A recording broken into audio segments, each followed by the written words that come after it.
passuque 1 de Shemot 3. Ora, Moshe, ou Moshe, guardava as ovelhas de Itró, seu sogro, o sacerdote de Midian, e ele conduziu o rebanho para trás do deserto e chegou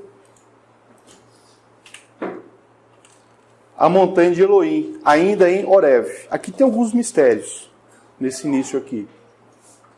Vamos ler bem devagarzinho para a gente poder absorver o nosso raciocínio e o nosso poder de revelação começar a aprofundar um pouco. Ora, Moshe guardava as ovelhas de Itró. Moshe guardava as ovelhas de Itró. Isso arremete vocês a quê? Qual é o pensamento que vocês podem tirar disso? Ora, Moshe guardava as ovelhas de Itró. Ora, Moshe guardava as ovelhas de Israel. Aqui está contando basicamente a mesma história. Moshe, ele foi um pastor que tirou as ovelhas do Egito e levou para o monte para receber a Torá. Aqui Moshe, ele guardava as ovelhas de Itró, o sacerdote de Midian, e ele conduziu o rebanho para o deserto. Ele conduziu o rebanho para o deserto. Não foi isso que ele fez com o povo de Israel também? Não é basicamente a mesma história? E chegou à montanha de Elohim. O fundamento principal de tirar o povo de Israel do Egito e ir para o deserto era para ir no monte, receber o quê? Receber a Torá, as tábuas da lei. Aqui basicamente não está contando a mesma história? Shabbat Shalom. Ainda em Horeb. Então, só nesse primeiro passuque, Shemot capítulo 3, verso 1, nós poderíamos fazer uma grande paraxá, fazer um grande midrash. Só aqui, e ficar aqui pelo menos uns 5 anos. Só estudando isso aqui. Eu ia falar 7, que é um ciclo completo de paraxá, mas vamos falar 5, porque os alunos são aplicados, eles leem muito, pesquisam muito, perguntam muito. Então, só 5 anos dá para isso tudo. Amém, Baruch Hashem? Então, vamos a uma pequena introdução de Shemot 3. Itró,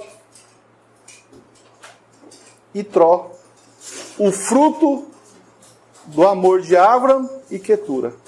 Por que Itró ele é fruto do amor de Avram e Quetura?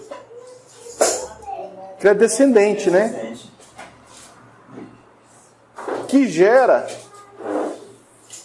Como é que é o nome da filha de Itro, que casa com Moshe? Zípora. Que gera Zípora, que se casa com Moshe. O fruto de Avram com Sara. Olha só que salada mais maravilhosa é essa. Juntou 2 frutos, Moshe, descendente de Sara, e Quetura, descendente de... Zípora, descendente de Quetura com... Olha que maravilha. Olha o que o destino fez. Olha um ciclo se repetindo. Primo casando com primo. Casamento dentro. Avram não disse para que Isaac deveria casar com alguém da parentela? Yaakov não falou também? Aliás, Isaac falou para Yaakov que ele deveria se casar dentro da família. Avram também tinha falado a mesma coisa, que Isaac deveria se casar dentro da família. Agora nós temos Moshe repetindo o mesmo comportamento. O ciclo se repetindo.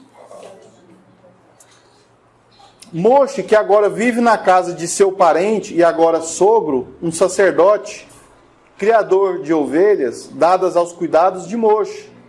Moshe que pastoreava na montanha de Elohim em Horeb, a mesma região onde a Torá seria dada ao povo de Israel. A região onde os israelitas fizeram o bezerro de ouro.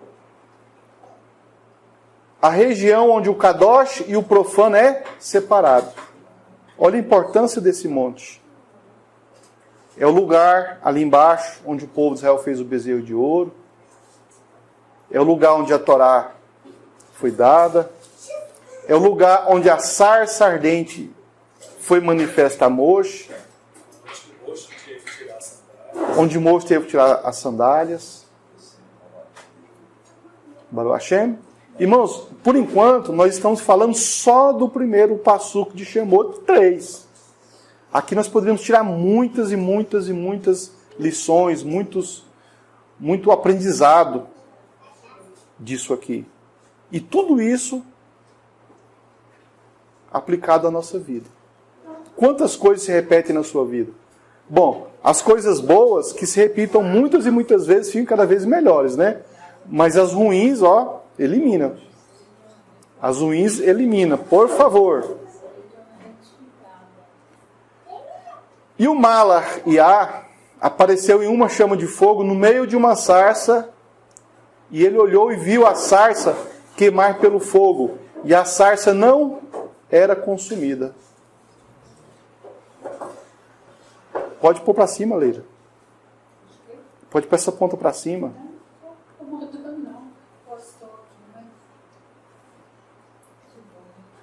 Então o moço está ali pastoreando, e de repente uma sarça começa a pegar fogo. E ele, como sendo o primeiro cientista da Torá, ele foi observar, né?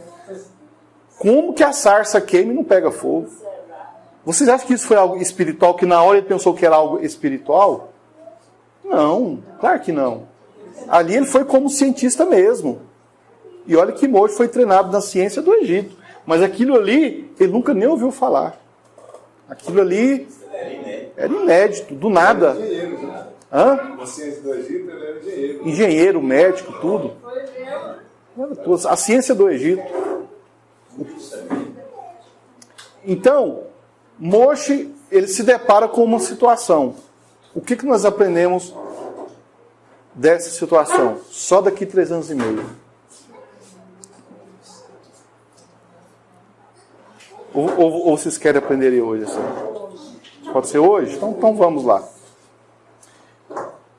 Verso 3. E Moshe disse: eu virarei para ver esta grande visão, porque a sarça não está queimando.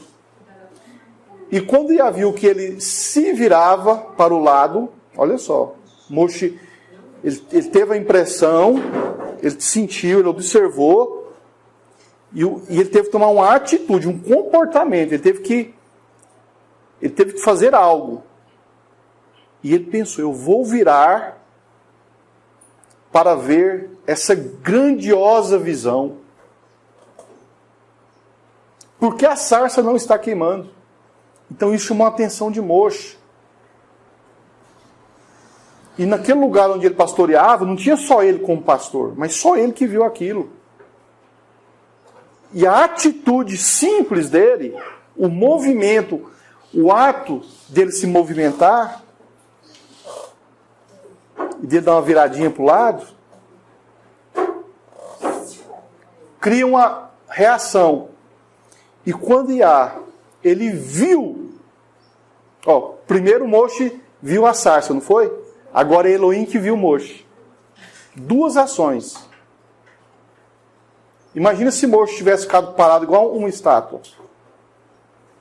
Será que Elohim ia ver Moshe? E Moshe disse: eu virarei para ver essa sarça, essa grande visão, porque a sarça não está queimando. E quando Yahvé viu que ele se virava para o lado para ver, Elohim o chamou do meio da sarça e disse: Moshe, Moshe. E ele disse, em Naíne, quando o Eterno te chama 2 vezes pelo seu nome, vou repetir, quando o Eterno ele te chama 2 vezes, é porque ele te ama muito. E ele está prestando muita atenção em você. Nomes malditos não devem ser nem pronunciados. Nomes benditos devem ser pronunciados. Imagina o nome bendito ser pronunciado 2 vezes. Amor dobrado, né? Você fala no ouvido. Não, o jeito que escuta pode ser no ouvido, pode ser... língua de vozes de Muitas águas. Sim, o Eterno usa de multiformas, né? Várias formas. Pode falar com som de mil trovões. Sim. Não só você ouve. Voz de vento, né? Tipo vento. Verso 5. E ele lhe disse: não te chegues aqui perto, tira tuas sandálias de teus pés, pois o lugar em que tu estás é terra Kadosh. Além disso, ele disse: eu sou o Elohim do teu pai. Quem era o pai de Moshe? Amram. Eu sou o Elohim do seu pai. O seu pai me segue, Moshe. O seu pai te ensinou quem eu sou. Eu sou o Elohim de seu pai, o Elohim de Avram, o Elohim de Isaac e o Elohim de Yaakov. E Moshe escondeu sua face dele, porque ele teve medo de olhar para Elohim. Então que nós temos três estágios para a aproximação de Moshe ao Eterno. 3 estágios. Geralmente esses 3 estágios é o que nós usamos quando vamos realizar as nossas tefilot. Quando vamos prestar um serviço a Elohim. Aqui é um segredo da Torá para fazer uma tefilá. Então, quando você vai orar, por exemplo, o Shema, você se prepara em 3 estágios. Quando você vai fazer as suas tefilot, são 3 estágios.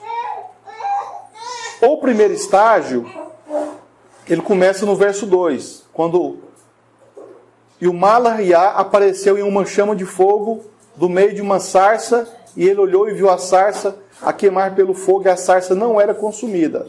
O que significa? Isso significa que o Eterno, ele se aproximou de Moshe gradativamente.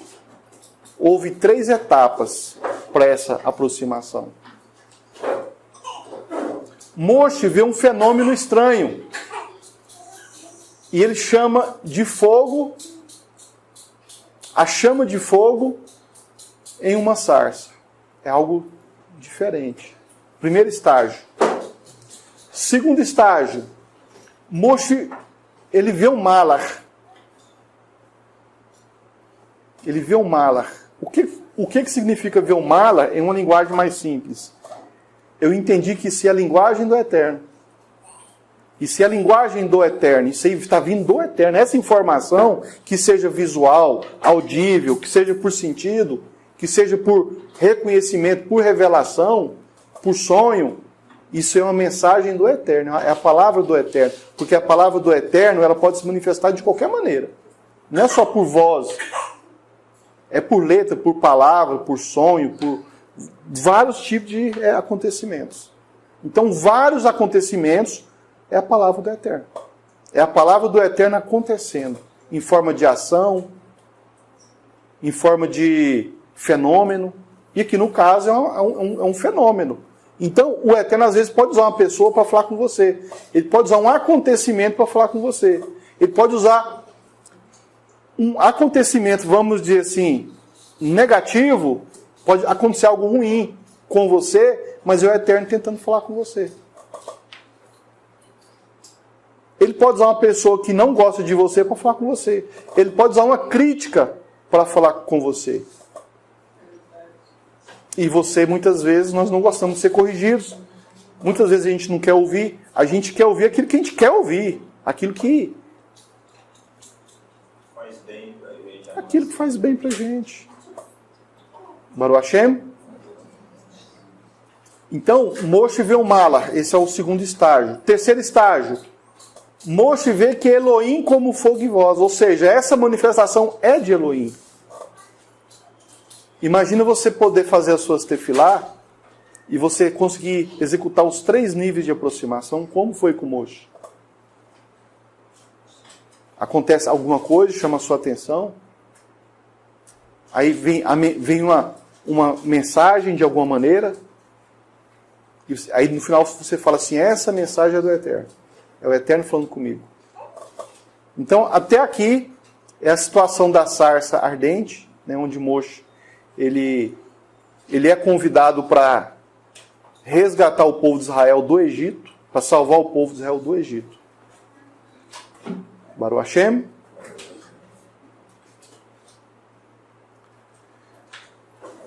Vamos então para o verso 13. Hoje é seco. Hoje vai ser uma paraxá bem seca.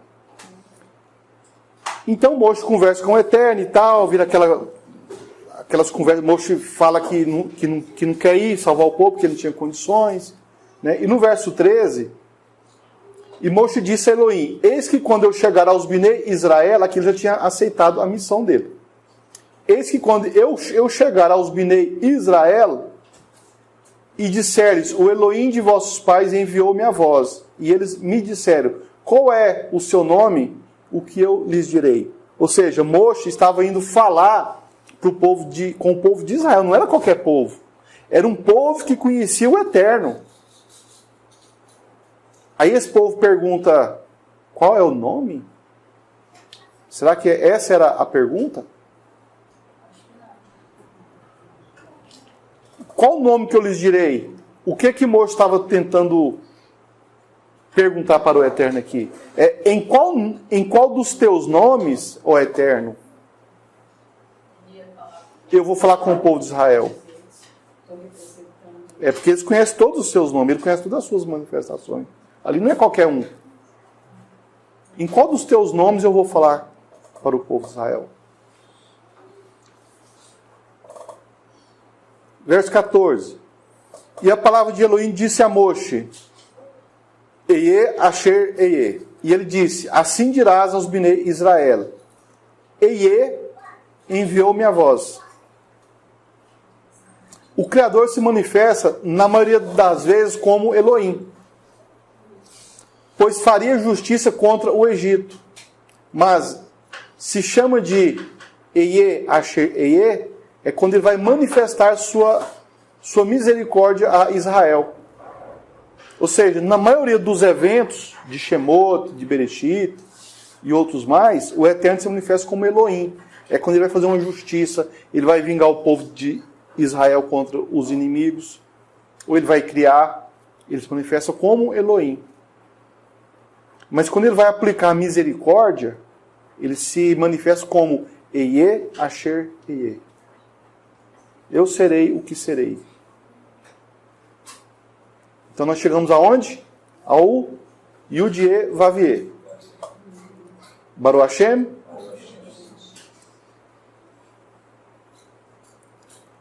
Moshe foi o primeiro cientista masculino descrito na Torá. Moshe, ele foi o primeiro cientista masculino descrito. E quem foi a primeira cientista mulher? Será que teve alguma? Quem? Sara? Não. Foi Rabá. Foi a primeira cientista feminina. Moshe foi o primeiro cientista masculino e Havá, e ambos com uma árvore, né? Porém, um na árvore do bem e do mal e outro na árvore da vida. A mulher foi na árvore, foi fazer experimentos na árvore. Aí elas ficaram traumatizadas e de lá para cá nunca mais quiseram ser cientistas. Tanto é que a maioria das invenções que existem no mundo foram feitas por homens. Poucas invenções. Mas depois que pega tudo pronto, né? Aí tá fácil mais. Pegou tudo pronto. O mundo tá pronto, tá tudo pronto. As máquinas, os computadores, os aviões. Tá tudo pronto. Agora é fácil demais. Agora tem as cobras cobertas. Cobra coberta? Só falta agora vir cobra com perna. E cobra coberta também, né? Vim com brinquinho. Que lá no Jardim do Éden ela tava peladona a cobra também, né? Aí fez o homem vestir roupa, agora é perigoso ela vir com roupa. Então Moshe foi o primeiro cientista masculino descrito na Torá. E Havá foi a primeira cientista feminina da humanidade. Moshe tem uma visão estranha em sua experiência científica. Uma sarça queimava e não era consumida pelo fogo. Sua curiosidade científica é despertada e ele faz o que qualquer bom cientista faz. Ele vai investigar este fenômeno maravilhoso. Uma voz repete o nome de Moshe 2 vezes e ainda fala: tire os sapatos dos pés. O lugar em que você está é solo Kadosh, é terra Kadosh. Shemot, capítulo 3, verso 5.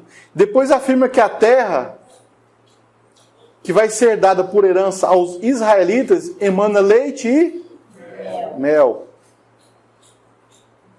Somos muito capazes de investigar o mundo físico criado por Elohim. Mas parece que o mundo espiritual nós temos dificuldades.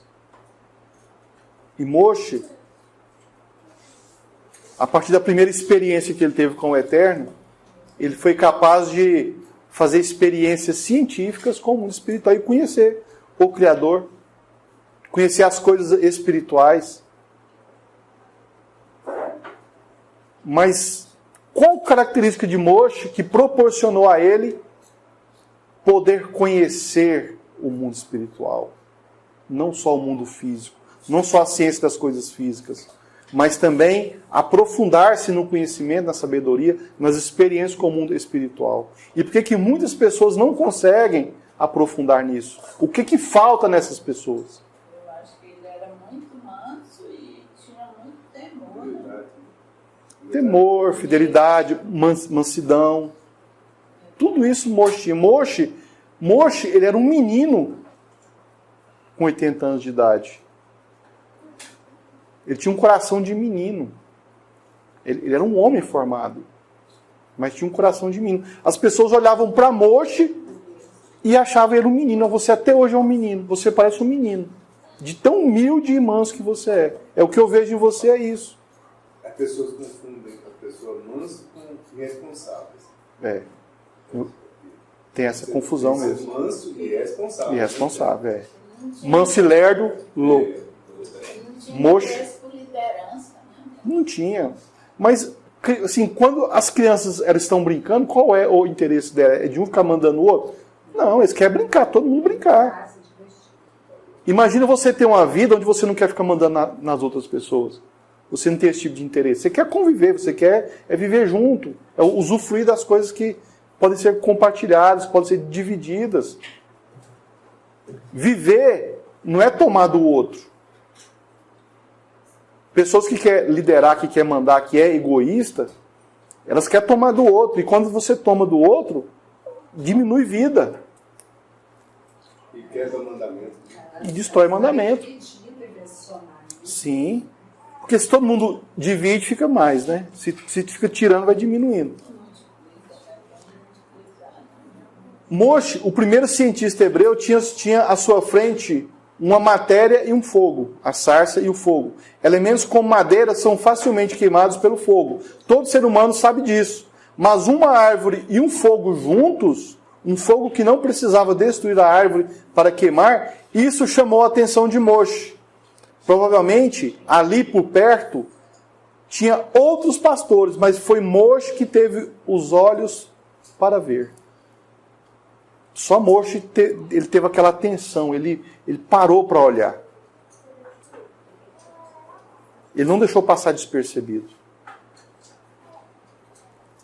No livro de Bamidbar, temos também a expressão terra que emana leite e mel. Lembrando que Bamidbar significa o quê? No deserto. Mas como um chão árido onde nada cresce poderia produzir leite e mel? Olha, o livro que é no deserto, ele fala de uma terra que emana leite e mel. Agora, como um chão árido, como um chão de deserto, ele pode produzir leite e mel. Essa resposta está na mesma resposta de criar vida em abundância. Baruch Hashem. Baruch Hashem. Em relação ao tempo de Sefer Hamidbar, do livro de Bamidbar, e será que o texto ele refere-se ao leite e mel físico? Em Sefer Bamidbar está falando de leite e mel físico? Ou lá que a sarça não foi destruída?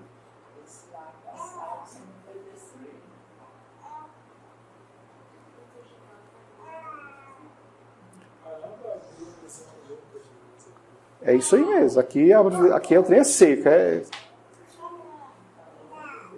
É rapadura pura, sem água. Né? Tem gente com rapadura tomando água. Né? Aqui tem que... O Mocho não estava enxergando aqui. É uma visão mais profunda, né? Igual eu falo, o Mocho não está enxergando aqui a sarça, aqui.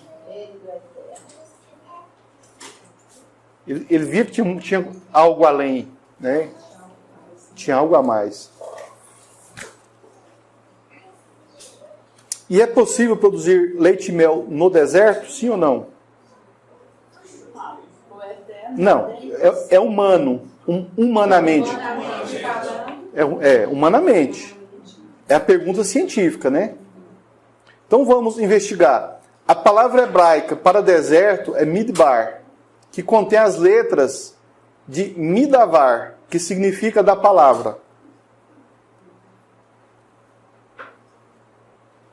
Sabemos que existem 4 níveis de compreensão da Torá, que são Pishat, Remes, Drash e Sod.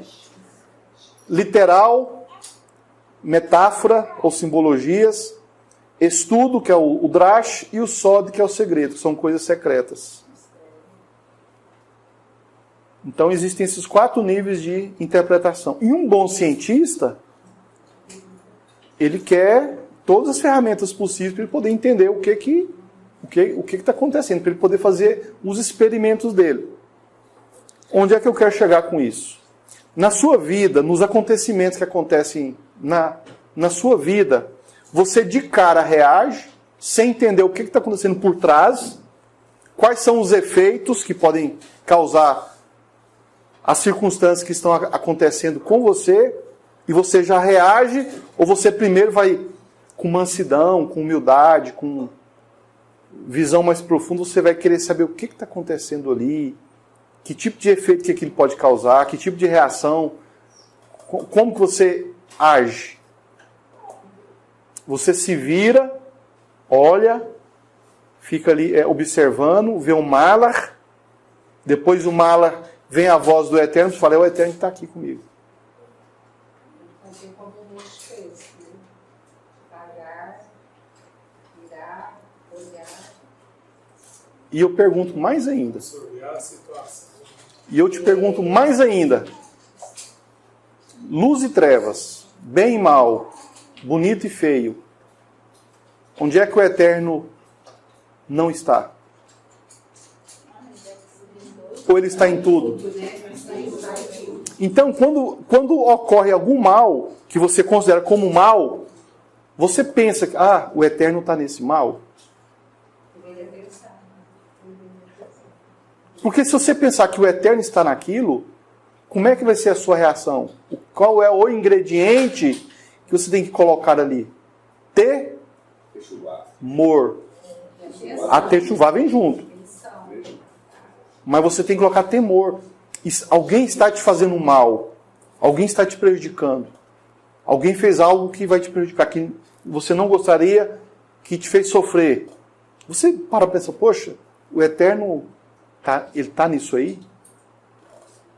Porque se você tem temor, você vai vingar? Você vai voltar com a mesma moeda? Olho por olho, dentro por dentro. Como é que você vai agir? Você vai tentar agir para poder transformar o mal em bênção. Mas só que quando a pessoa te faz o mal, a vontade que você tem é de vingar, é de fazer o mal a ela, de ver ela por baixo, é dela sofrer para mostrar que você não merecia aquilo, que você estava certo, que você tinha razão. Não é assim que a gente reage? Isso é falta de temor. É falta de temor. Você não tem temor. É muito fácil ter temor nas coisas bonitas e boas e gostosas. Né? Isso é muito bom, é muito fácil. É muito bom ter temor nos prazeres, nas alegrias, nas vitórias. Mas e ter temor na hora da luta, na hora da guerra, na hora do sofrimento? Na hora que está tudo amargo. Na hora que está tudo contra você. Você tem vingança ou você tem temor? Tem um livre-arbítrio, né? Você pode escolher, tem um livre-arbítrio. Por isso que a techuvá é importante. Porque ela vai te direcionar a como agir. Baruch Hashem? Então vamos lá. Leite e mel. Ó, nós temos, além do leite e mel, nós temos a promessa de que o leite e mel seria onde? Na terra, né? Então, ó, nós temos a terra, nós temos o leite e nós temos o mel.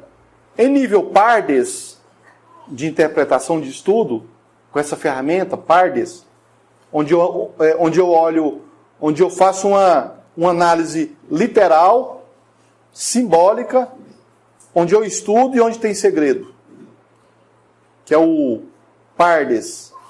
O que Eretz, terra, significa? O que leite ele significa? E o que mel significa? A Eretz eu posso colocar onde? Peshat, Resh, Drash, Sod. Onde é que eu pego Eretz e eu coloco dentro desse estudo aqui em específico?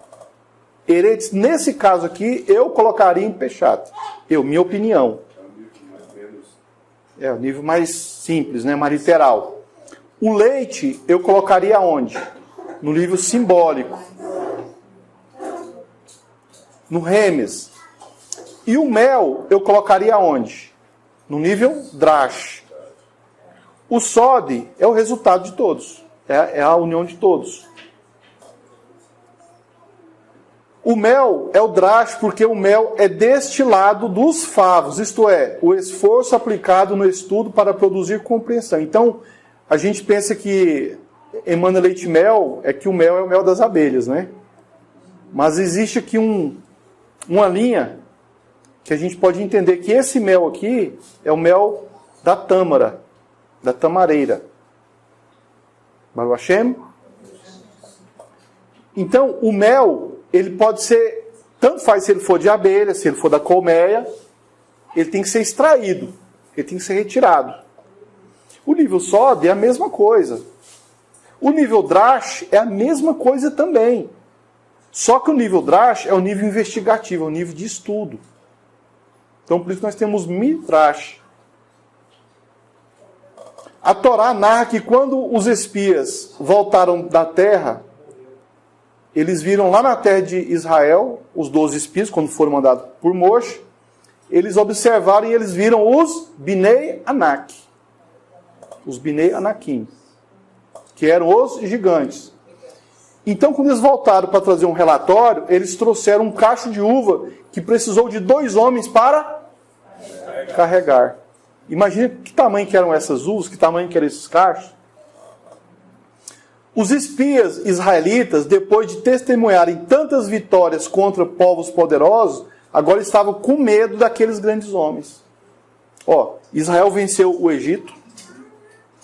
Não foi isso?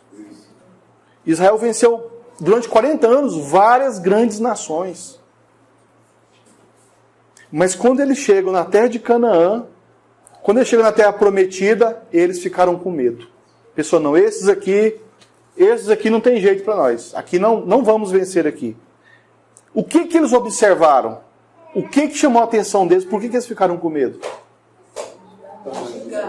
Será que era só isso? Assim, será que o Eterno, que pro Eterno eles não são como gafanhotos? Vamos entrar nos níveis de Pardes. Vamos ser um pouco racionais. Um pouco não, vamos ser bastante racionais. Ó, um povo que viu o Eterno vencer o faraó e achar que agora o Eterno é incapaz de vencer aqueles gigantes só porque eles eram altos? Será que era a altura deles que causavam medo? Pensa um pouquinho. Será que era isso? Então nós temos que fazer o quê? Mergulhar, aprofundar. Nós temos que aprofundar. Baruch Hashem? Então eu já começo a pensar, eu já começo a deixar de ser quem eu era agorinha. Que agorinha eu pensava que eles eram altos e os caras ficaram com medo. O pensamento não era esse? Agora você vai deixar de ser quem você era, para você agora ser uma nova criatura, através do conhecimento. Então, o que eles observaram naqueles grandes homens que eles ficaram com medo, que puseram medo dele? A altura, com certeza, não é, porque o Eterno venceu o faraó, venceu várias nações durante 40 anos, era gafanhoto para o Eterno.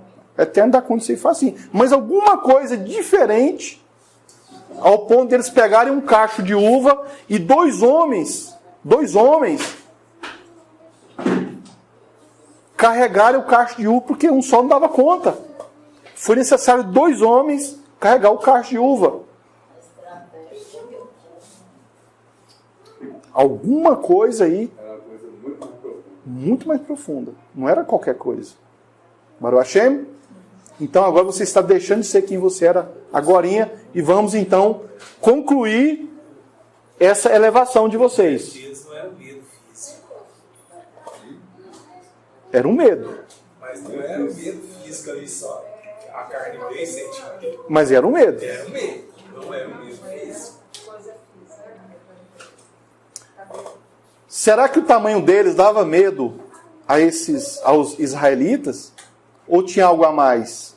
Muitas vezes, na cultura hebraica, um homem sábio é chamado de Gadol. Gadol, grande.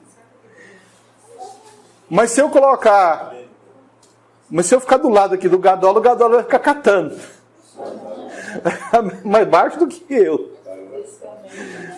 Fisicamente, mas ele é Gadol e eu sou catando. Isso aí não tem nem dúvidas. Então, um homem sábio, um homem que tem temor ao Eterno, um homem justo, a Torá chama de Gadol. Baruch Hashem? E pode ser que os espias viram que os gigantes eram os sábios da terra de Canaã. Por isso que ele é chamado de Gadol.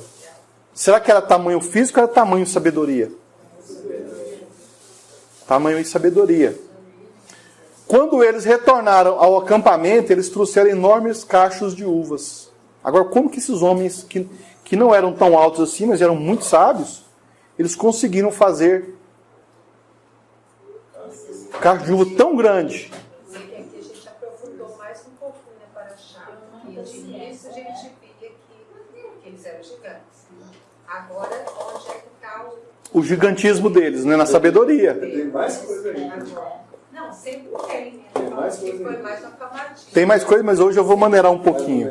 Vou maneirar um pouquinho. Porque, assim, já não era o medo físico. Né? Já é um medo Mas e a proximidade? de vir perto deles, fisicamente. Não. Se o medo não é um medo físico, a proximidade com quem esses Gadolim tinham? Vamos ver agora. Aqui.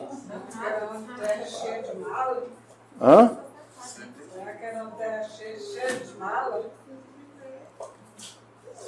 Quando eles retornaram ao acampamento, eles trouxeram enormes cachos de uva. E da uva a gente faz o que da uva? Destila o vinho. A palavra para vinho na Torá é ain. Ain. Ou ain. Cuja gematria é a mesma da palavra sod. O pardes, pechat, tiresh, drash e sod. O sod é o nível mais profundo de conhecimento e de entendimento da Torá, é o sod. E a uva, ain, a gematria dela é a mesma gematria da palavra sod. Que é o último nível de estudo da Torá e que alude aos segredos escondidos da Torá. Bom, eles faziam uvas muito grandes. Onde é que eles aprenderam o segredo de fazer uvas tão grandes e de vinhos tão bons? Então, o que gerou medo nos israelitas não foi a altura dos homens, foi a sabedoria deles. Opa, nós já lutamos com vários povos que não buscavam sabedoria no Eterno. Mas esse povo aqui, eles buscam sabedoria no Eterno. Então, esses aqui nós estamos com medo. Ó, moço, Aqueles lá, como você também, que buscam sabedoria no eterno, eles também buscam sabedoria no eterno. Aquele povo, né, que o sogro do Jacob, né? Não, Itro é... Herança daquela promessa que eles fizeram. Itro é sogro de- Sim. É sogro de Moisés, mas ele é descendente de Abraão. Avra e Quetura. Jacob é uma aliança com aquele sogro. Sim, eu lembro deles. E até aí a gente Shechem. ainda não tinha visto uma cidade fortificada, né? Claro que a cidade também Era tudo fortificada. Então, eles tinham uma sabedoria diferenciada, diferente do Egito, diferente de vários povos. Não era qualquer povo. E os espias ficaram com medo. Ó, esses aqui também, eles buscam sabedoria no eterno. Eles tinham medo dessa eterna, ia ou não ia, né? Ficaram em dúvida. E a dúvida é Amaleque. O que Amaleque sempre faz contra o nosso povo? Dúvida. O principal problema do pecado, dos nossos erros, de todas as vezes que a gente leva algum prejuízo, que a gente tem algum problema na vida, é a dúvida. A dúvida é o Amaleque. Os espias, eles ficaram com medo, pois lembraram o quanto Moisés tinha sabedoria na Torá. E ouviram os sábios desfilando os segredos da Torá. Então pensaram, vencemos muitos povos sem Torá. Agora temos um povo que tem sabedoria, que sabe extrair da terra grandes uvas, e extrai das uvas o melhor vinho. E isto lhes provocou muito temor. Eles são grandes como Moisés. Porque até agora Israel só venceu as guerras porque eles tinham Moisés.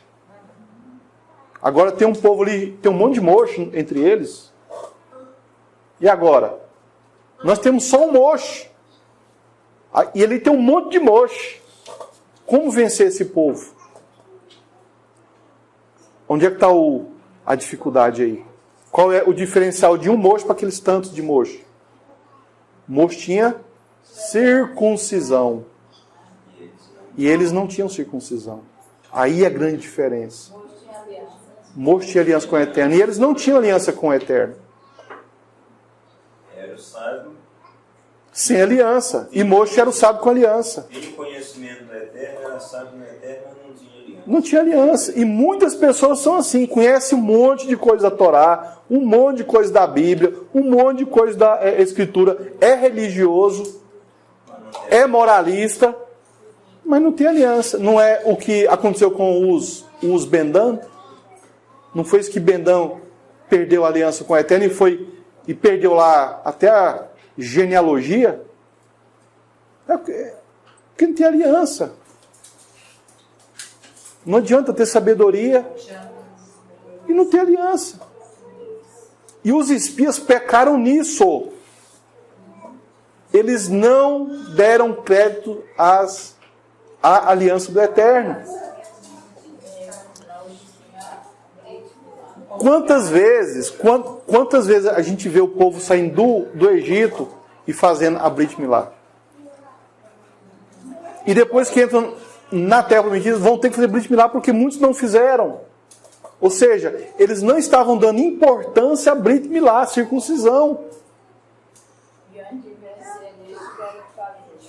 Tiveram que fazer a Brit Milá. Antes de entrar em Jericó, Tiveram que fazer a Brit Milá. Sem Brit Milá, o Eterno abre o mar para você passar, te livra dos seus inimigos, te perdoa do bezerro de ouro, mas não entra na Terra Prometida. Sem Brit Milá não entra, não adianta que não entra. E não pode ser só da carne, né? Tem que ser todas, né? Coração, dos olhos, da boca, de tudo. Bom, se a pessoa chegou no entendimento... fazer na carne é porque está no coração. Mas se a pessoa chegou no entendimento que ela tem que fazer na carne, é porque ela já fez no coração, já fez nos olhos. Se ela acha que ela não tem que fazer na carne, é porque não fez no coração até hoje. E cada dia está fazendo. Né? Todos os dias na nossa techuvá e nos ticumim, nós temos que fazer Brit Milá nos olhos, na língua, Eu acho que a língua é o lugar que mais precisa. Muitos fazerem na carne E não faz nos outros lugares. e não faz lugar. Bendan foi assim. É o que aconteceu com a tribo de Bendan, né? Eles eram circuncidados, mas... Baruch Hashem.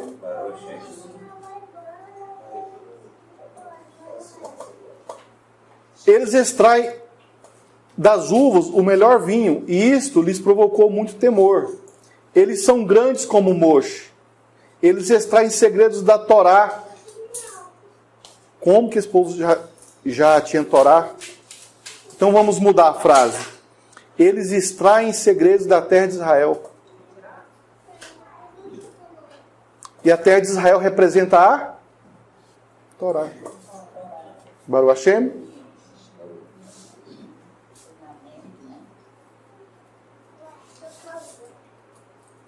O Passuque, em Bamidbar, diz Eretz asher hi zavat halav ve devash. O que é devash? Mel.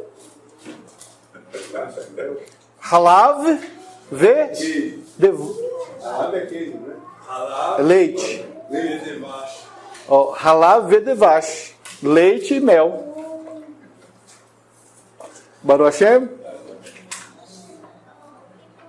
As letras finais de cada palavra em Isavat, Halav, Ve, Devash, até que emana leite e mel, ela tem o nome do método que nós usamos na Torá para a gente poder achar segredos, chamado Atbash. Está nessa frase. Isavat, Halav, Ve, Devash. O que é o Atbash? É você fazer substituição de letra. Você pega a primeira letra e põe a última letra do hebraico ali para você chegar em algum segredo. Isso é um método de estudo. Então, quando a gente vai fazer o Pardes, a gente usa o Atbash, que é fazer substituição de letras. Isso é coisa que vocês vão aprender futuramente. Isso acontece no ensinamento do Bereshit. Sim. No início do Bereshit, que eu esqueci como se fala, e no final do Bereshit, que Sim. sai a verdade. Né? Et Hashamai, Aleph Tav, Exato. Baruch Hashem. Então isso aí é uma técnica que nós vamos aprender futuramente para estudar a Torá. Itró é um grande exemplo de grande propósito da Torá. E apesar dele ser descendente de Avram, não é de linhagem israelita. Mesmo assim é um homem de paz, ao contrário de Lavan, o sogro de Yaakov. Então nós temos alguns elementos aqui. Nós temos Itró, que é descendente de Avram, mas não está na linhagem israelita. Provavelmente, Itró, ele era circuncidado.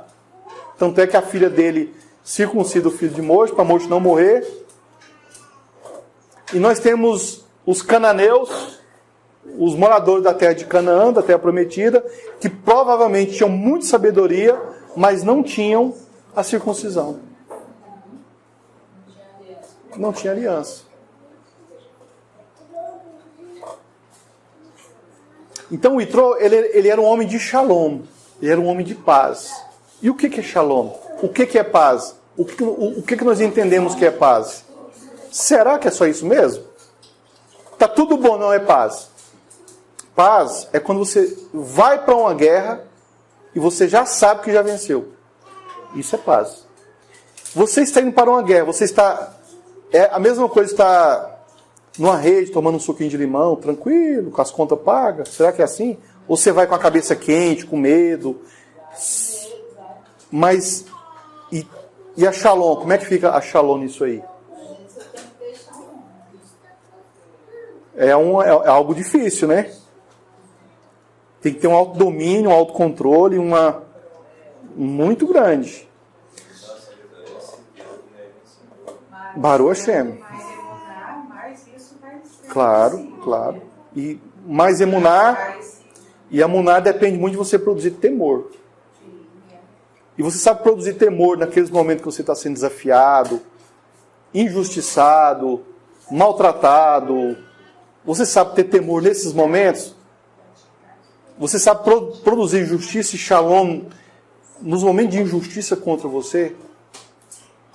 naquele momento que você está sendo agredido, você sabe ter temor e shalom nesse momento? Ou você é vingar, é vingança? É vontade de dar uns tapas na orelha de quem está te fazendo isso com você? Dar uns pés de rodo. Eu sou bom no pé de rodo. Nessa hora tem que imitar aí, ó, dormir debaixo da arvinha. Tem que ir para lá. Isso é shalom. Aí se falou tudo. Isso é shalom. Aí sim é shalom. E Yoná sabia o que era shalom. O barco lá quase virando, tempestade, o povo tudo desesperado e ir lá dormindo. Machia também fez isso, né? Baruch Hashem. Paz é quando um oposto... Olha só o que é shalom. Vamos aprofundar um pouquinho mais. Shalom é quando um oposto não precisa destruir o outro oposto para existir. Isso é shalom. Não precisa um oposto, não precisa destruir o outro oposto para existir. E a Torá cria paz. Baruch Hashem. Agora, aquela pessoa que ela precisa destruir o outro para defender a paz, a honra, a moral, a Torá, o eterno, Israel, o título, esse é um mentiroso, esse é um falsário. Esse é aquele rabino da barba branca, do cabelo branco, todo branco e da roupa branca. Esse é aquele rabino. Que também ele é chamado de Lavan. Lavan. Baruch Hashem. O mundo vive uma oposição entre físico e espiritual. Isso é natural, não é? Essa oposição do físico e do espiritual, isso é natural. Não existe paz entre esses dois estados. Essa oposição não é culpa da natureza ou simplesmente do mundo físico. Essa oposição entre o espiritual e o material é culpa da natureza? Não. Essa oposição não é culpa da natureza ou simplesmente do mundo físico. Nem é culpa da natureza e nem é culpa do mundo físico. Então, onde é que está a culpa dessa oposição? Onde é que existe, de fato, essa oposição? No ser humano, na nossa mentalidade, na nossa visão, no nosso entendimento, na nossa lógica, no nosso achismo. Baruch Hashem. Essa oposição não é culpa da natureza ou simplesmente do mundo físico. O problema é a consciência humana. Canal, meio pela qual a consciência elohímica ainda está sendo revelada. Vocês entraram aqui com uma mentalidade, com um conhecimento, e agora vocês já estão sendo o quê? Transformados. Elohim está sendo revelado para vocês. E com isso vocês deixam de ser quem vocês eram quando vocês entraram no início da Paraxá. Porque os seus conceitos começam a ser modificados. A sua visão, o seu entendimento, ele começa a ser modificado. O seu coração, ele começa a ser modificado. Aquilo que era peso, aquilo que era pesado, aquilo que era doído, que era doloroso, que era difícil de engolir, hoje está amaciado, temperado, bem assado e perfumado. E agora você pode comer à vontade. E isso é a Torá. Isso é a Torá. Amém? Isso é a transformação, viu, Eduardo? Nós não conseguimos viver sem transformar as coisas, né? Mas o Eduardo e o Sérgio estavam aqui conversando sobre a questão do ser humano necessitar transformar as coisas. Tudo nós tem que ser transformado. Os animais comem as coisas que estão na natureza de forma natural. O boi vai lá, come o capim, tudo. Né? É tudo natural, mas o ser humano tem que transformar. A gente tem que pegar o trigo, fazer pão, fazer bolacha, fazer bolo. Baruch Hashem. Matizar. Halá. Baruch Hashem. Então isso significa que essa separação do espiritual e do físico é simplesmente falta de conhecer, de conhecimento, de consciência. E quando isso começa a ser revelado, essa separação, ela deixa de existir. Você vê que o mundo espiritual e o mundo físico é o mesmo. Eu pergunto, por exemplo, o que sustenta esse copo aqui? A presença de quem sustenta esse copo de inox? Do eterno. Se o eterno sai daqui, isso que deixa de existir. Aqui existe o espiritual. Amém? Então, quando você passa a entender isso, você entende que o mundo espiritual e o mundo físico, eles estão misturados. Estão no mesmo lugar. Então, é o canal pela qual a consciência elohímica ainda está sendo revelada. No momento da entrega da Torá, a separação entre Eretz e Shamayim começa a ser anulada, porque a Torá ela é espiritual. E a Eretz ela é material. Então, quando a Torá desce para Eretz, o que está acontecendo? A mistura entre o espiritual e o material. Adão era de barro e água, e o sopro era espiritual. Houve a mistura do espiritual com o material. Então nós somos seres espirituais e materiais. Baruch Hashem. No momento da entrega da Torá, a separação entre Eretz e Shamayim, entre a terra e os céus, começa a ser anulada. E a consciência humana começa a ter a revelação da presença de Elohim. Então Elohim está em tudo. No absolutismo, um lado tem que ser destruído para o outro existir. Não é assim no absolutismo? E o absolutismo, ele não existe só nas coisas materiais, ele existe na nossa consciência. Então, por exemplo, você quer as coisas de um jeito, outra pessoa quer de outro jeito. Ambos não aceitam o jeito do outro. Mas um dos jeitos tem que acontecer. O que acontece com um jeito? Para que o outro jeito exista. Um tem que ser destruído. Através do desconforto que um outro vai sentir. Um vai ficar no prejuízo. Um vai persistir em destruir o outro para que ele possa existir. Isso é justiça? Injustiça. É injustiça. Isso é no mundo físico. Isso é o mundo físico. Mundo dos homens. Mundo dos homens. Então, no absolutismo, um lado tem que ser destruído para o outro existir. Então, a minha opinião, o jeito que eu quero as coisas tem que ser assim.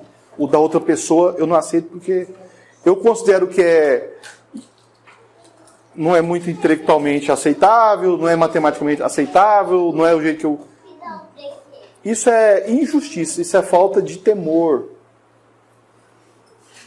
No absolutismo, um lado tem que ser destruído para o outro existir. A paz que traz Elohim ao mundo não é a tolerância. Olha só, a paz que traz Elohim ao mundo, a paz que traz Elohim a este mundo, não é a tolerância da oposição para coexistirem. Muitas pessoas pensam que a solução para harmonizar o outro lado, com um lado com o outro lado, as pessoas pensam que é ter tolerância. Vocês sabiam que a tolerância ela tem limite? Ela é limitada? A tolerância ela é limitada. Então, não basta você ter tolerância com o outro. É muito importante começar pela tolerância. Mas a tolerância ela tem que transformar em mistura. Ela tem que unir. Ela tem que coexistir. Enquanto eu tenho tolerância, enquanto existe a tolerância diz assim, ó, eu tolero esse seu jeito. Eu tolero esse seu pensamento. Eu tolero o seu ponto de vista. Eu tolero o jeito que você está fazendo, mas eu não aceito. Eu continuo separado de você. Isso é tolerância. Isso é tolerar. Isso não é misturar. Isso não é compartilhar. Isso não é ter comunhão. Não é. chega uma hora que Uma hora a tolerância acaba e aí a guerra começa de novo. Ó, explodir. O problema começa de novo. A injustiça começa novamente. Começa a renascer. Então, não pense, não fique só na tolerância, não. Isso aí é só para você começar. Comece com tolerância, mas não fique nela. Evolua, suba, se eleve. Baruch Hashem, A sua tolerância é voltar para o Egito. volta para o Egito. Igual agora, quando eu cheguei lá, desci lá pro lago lá não era no sódio, não. A bala estava quase rodando assim, era Era no peixato mesmo, no literal. não é a mesmo. Aí eu cheguei lá, só de eu falar lá que eu estava no Capu, Baruch Hashem. mas aí quando eu cheguei, aí que o pessoal saiu do queixo caído. O pessoal falava assim, eu falei, olha, o Eterno mandou contar lá, porque vai ser paz, Shalom. Aí o pessoal, não está pensando que ele vai para não. Antes de completar um ano que ele estava falando, ele fazia piada lá. O Abraham, cadê o Abraham? Cadê o Abraham? Então para mim, né? Porque eu tinha falado que tudo ia ser paz lá. Quando eu cheguei lá, eu fiquei abismado. Baruch Hashem. Baruch Hashem. Os próprios Malahim já vai à frente, já... Coisa que tinha 20 anos que estava sonhando, imaginando, não dava certo. Questão de dias. Mas é o temor, né? A hora que o temor chega, os Malahim chegam junto. Ainda queria me questionar em certa situação lá. Aí eu fui lá e acertei e tal. Acabou. Mas é o temor. Onde o temor chega, os Malahim chegam juntos. Olha o segredo que eu falei para vocês, hein? Anote isso aí, por favor. Nem por dente. Irmãos, onde tem temor, os Malahim chegam. Onde não tem temor, chega aos outros. É oposição. Oposição. Baruch Hashem. A paz que traz Elohim ao mundo não é a tolerância da oposição para coexistirem, mas ter algo em comum que os conecte para produzir a luz elohímica. A Torá não força uma revelação elohímica poderosa, obrigando o mundo material a reconhecê-la. Complicado, né? Mas a intenção da Torá é produzir a consciência elohímica no próprio mundo. Ou seja, a Torá ela não força uma revelação elohímica aqui no mundo. Porque se o Eterno quisesse, bastava ele fazer um monte de milagre o tempo todo, rapidamente estava convencendo todo mundo do mundo espiritual. Agora por que os milagres quase não acontecem? É para não forçar uma consciência elohímica através de coisas antinaturais. Forçadamente. Porque essas não permanecem. Os milagres, eles são esquecidos. As coisas sobrenaturais, depois que a emoção passa, ela é esquecida. Milagre é de fora para dentro. Mas quando a mudança ela é de dentro para fora, ela permanece. É isso que o Eterno quer. Então por isso que o Eterno fica fazendo milagre, sobrenatural, o tempo todo. E as pessoas, para crer no Eterno, ficam precisando de milagre, de sobrenatural, para crer. Não. Não solidifica. Vira dependente do sobrenatural. O dia que o sobrenatural não acontece, a fé acaba. Tem pessoas que andam nas igrejas aí caçando profecia. Caçando profecias. Sendo que a escritura é pura profecia. O tempo todo, é. Quando você passa a saborear ali, é profecia o tempo todo. Quantas profecias nós vimos aqui hoje? Exato. Quantas? Então, a Torá, ela não força uma revelação elohímica poderosa, obrigando o mundo material a reconhecer o mundo espiritual.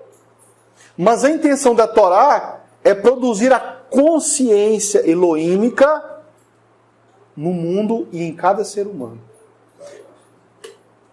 Esse copo, ele tem ou não tem consciência elohímica? Tem. Porque se não tivesse, ele não estava aqui. Agora, e a consciência do ser humano é onde está o grande problema.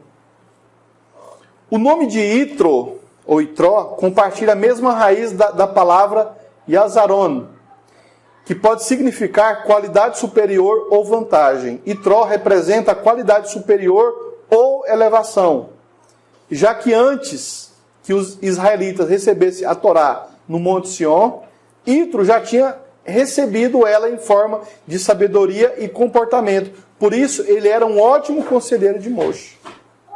Enquanto o povo de Israel precisou ver milagre, enquanto o povo de Israel precisou de ver o monte fumegante, a voz de trovão, e ficar com medo para receber a Torá, Itro, tranquilamente, mansamente. Inclusive Moshe também, tranquilamente, mansamente, recebeu a Torá. E o povo de Israel, que precisou de milagre, de sobrenatural, para receber a Torá, depois abandonou a Torá. Moshe, até para morrer, morreu cumprindo Torá, obedecendo ao Criador. Ó, Moshe, você vai morrer agora. Tá bom, deitou e morreu. É obediência. Então, não fica atrás do sobrenatural. Não precisamos disso. A imuná, ela é produzida de dentro para fora, com temor, com mansidão, com shalom. Baruch Hashem. Uma coisa é acender uma luz na escuridão. Outra coisa é transformar a escuridão em luz.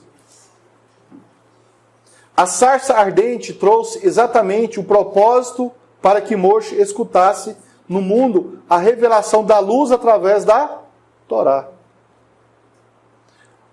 A escuridão transformada em luz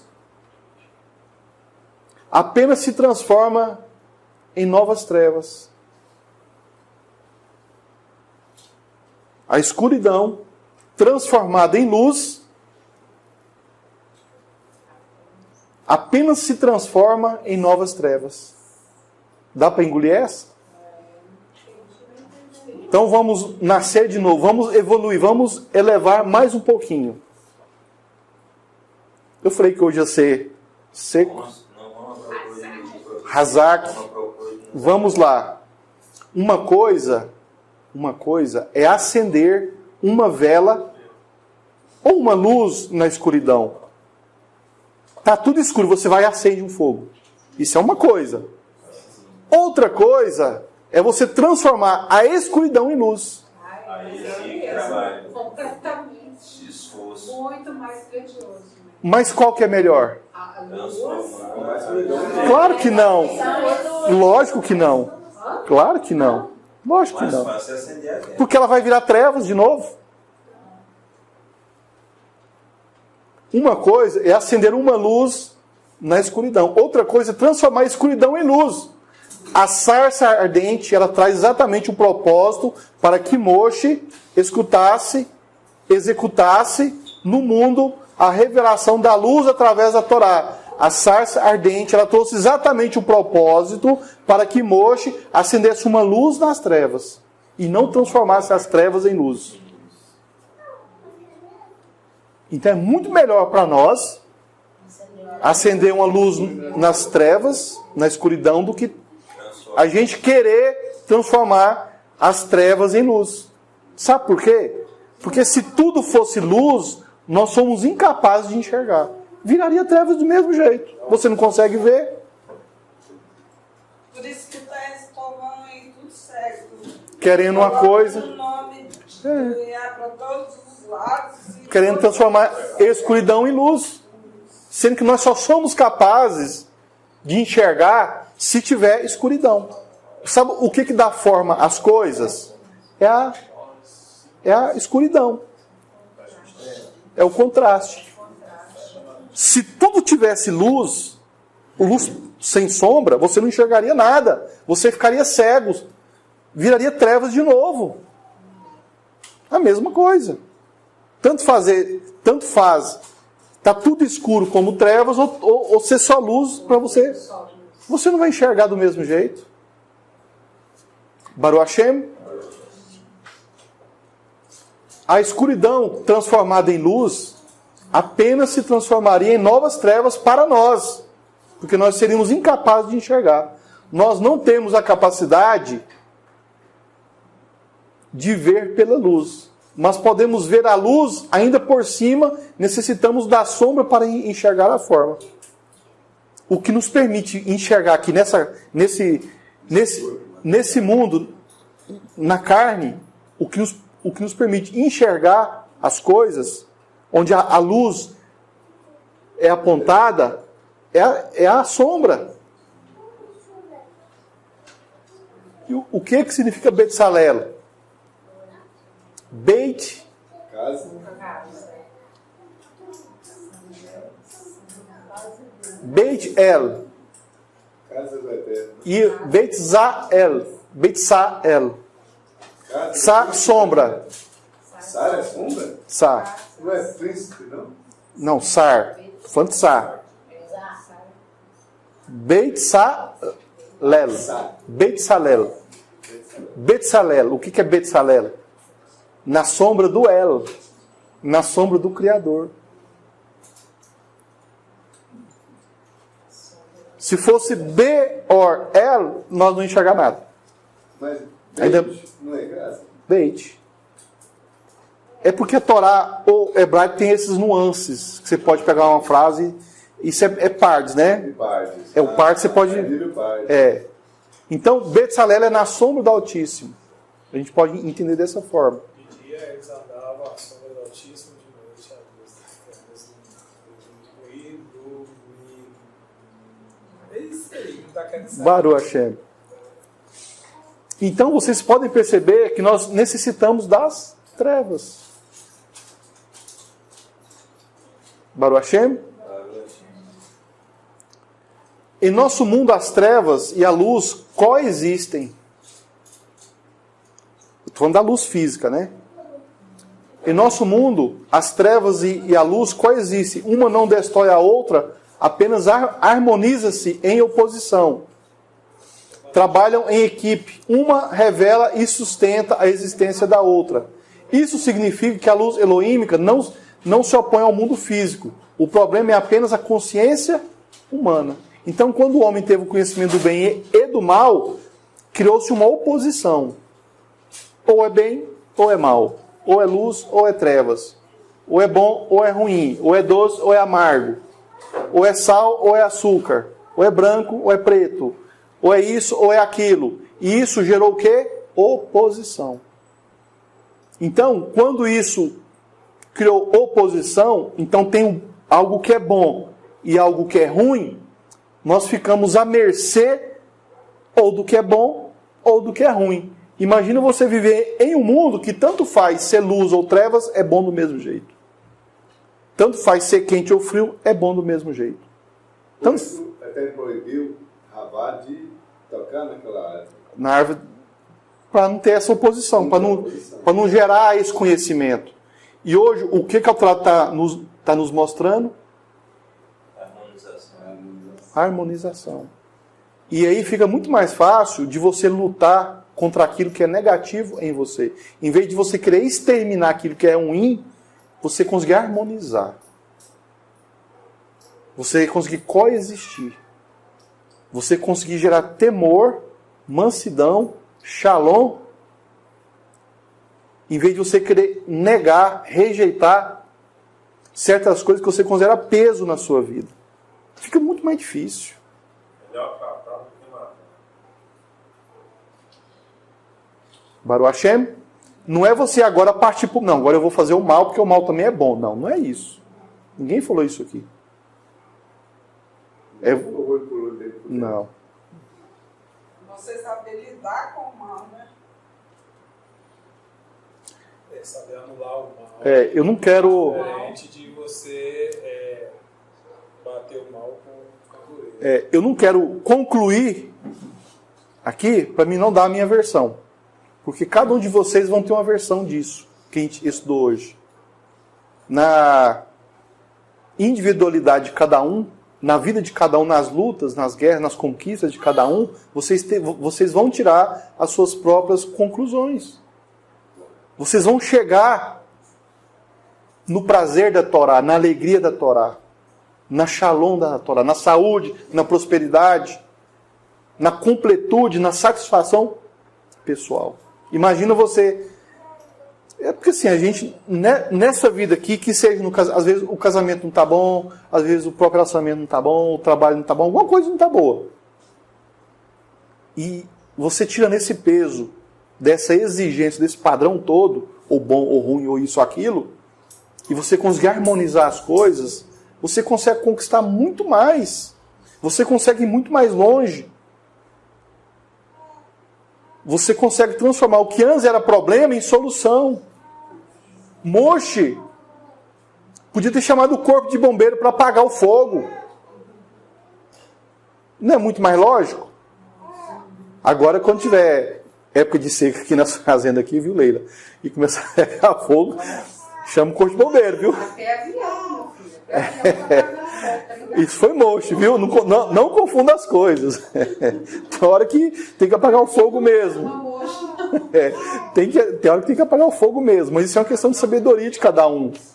Então, eu não quero dar as minhas conclusões, das minhas explicações, porque isso é para mim, é na minha individualidade. Agora, cada um de vocês, na individualidade de cada um, vocês têm que buscar as soluções e acharem soluções de coisas que vocês vão poder oferecer para o Eterno. Quem aqui que gosta de oferecer tristeza, prejuízo, dor, sofrimento para o Eterno? O que é legal, isso daí nos impulsiona a crescer cada vez mais. Com certeza. Por isso, Aí eleva, né? com certeza. Eu quero saber agora quem que agora é o que era uma hora atrás. Você não é mais aquela pessoa de uma hora atrás. Você agora é outra pessoa. Então, a cada dia que você estuda a Torá, a cada momento que você aprende coisas da Torá, você vai se transformando, melhorando, aperfeiçoando. E é assim que tem que ser. Então, cada vez que a Torá é escrita no seu coração, você passa a se completar. Baruch Hashem? Amém? E a todos os nossos irmãos que estão nos acompanhando pela internet, uma Shavuot Tov, uma boa semana a todos. E contem comigo durante a semana para tirar as suas dúvidas. Shalom, shalom. Shavuot Tov, que o Eterno abençoe a todos vocês.